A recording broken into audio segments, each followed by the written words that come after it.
Rêvez-vous d'une retraite hâtive? Voici ce que vous devez savoir.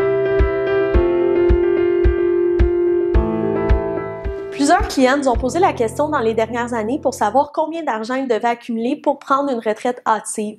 Depuis l'émergence du mouvement FIRE, plusieurs personnes rêvent d'une retraite bien avant l'âge traditionnel à 65 ans, puis se demandent finalement combien est-ce que je peux décaisser de mon portefeuille pour atteindre cet objectif. Donc, la première chose à considérer, c'est que habituellement, on parle beaucoup de la règle du 4 %. C'est une règle qui a été popularisée dans les années 90. Puis, essentiellement, ce que cette règle-là dit, c'est que si on décaisse 4 % du portefeuille, on devrait être correct pour ne pas manquer d'argent d'ici son décès, si on a une retraite d'environ 30 ans.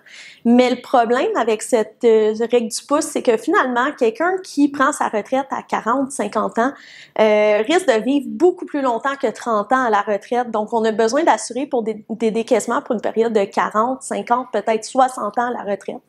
Donc, qu'est-ce qu'on fait dans ce cas-là? En fait, pour le savoir, on s'est penché sur une étude publiée par Carson Jesk, qui est un économiste qui a travaillé pour une grande firme de recherche à Wall Street. Puis, selon ce qu'il a publié sur son blog Early Retirement Now, il a présenté en fait plusieurs scénarios avec toutes sortes d'inflations différentes, des rendements différents. Puis, il a déterminé que pour un taux de succès de 97 %, pour quelqu'un qui avait un portefeuille avec une pondération en actions d'au moins 75 %, il fallait décaisser un maximum de 3,5 % du portefeuille au début de la retraite.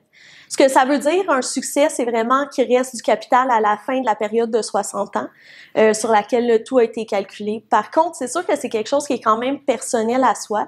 Puis, c'est pas tout le monde qui a la tolérance nécessairement pour avoir beaucoup d'actions dans le portefeuille. Donc, ça change aussi la donne. C'est quand même quelque chose qu'il faut personnaliser au fil du temps. Pour quelqu'un, par exemple, qui a de 50 à 74 % en actions dans le portefeuille, ben là, on vient réduire le décaissement plus à 3,25 % maximum au début de la retraite. Donc, en pratique, qu'est-ce que ça veut dire? Si quelqu'un veut déterminer si, oui ou non, ils sont assez financièrement indépendants pour pouvoir prendre leur retraite prochainement, mais en fait, c'est simple, c'est un petit calcul. On prend la valeur du portefeuille fois le 3,5, 3,25, peu importe c'est quoi le chiffre magique selon la situation de la personne, puis on obtient ce qu'on peut décaisser la première année pour la retraite. Puis à ce moment-là, à chaque année, on peut décaisser le même montant plus l'inflation. C'est vraiment comme ça que les calculs ont été faits. La seule bémol que je mettrais par rapport à ça, c'est que premièrement, si vous avez un chiffre que vous trouvez qui est suffisant pour votre retraite, mais il faut pas oublier de considérer qu'il y a de l'impôt potentiellement qui est à payer sur ce montant-là. Donc, un retrait, par exemple, d'un gros CELI ou d'un gros REER, c'est pas du tout le même montant net qu'on reçoit à la fin. Donc, juste considérer qu'il faut penser au montant net et non au montant brut du retrait. L'autre chose qu'on voit souvent, c'est que des gens qui prennent leur retraite jeunes sont encore en forme, ils ont beaucoup de plans.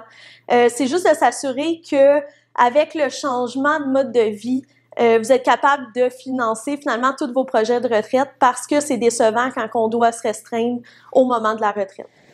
C'est sûr que c'est quelque chose qui est quand même personnel à soi, donc on vous invite à parler à votre gestionnaire si vous pensez prendre votre retraite prochainement. Sinon, on vous invite à nous contacter au info@gpsmedici.ca avec vos questions. Merci.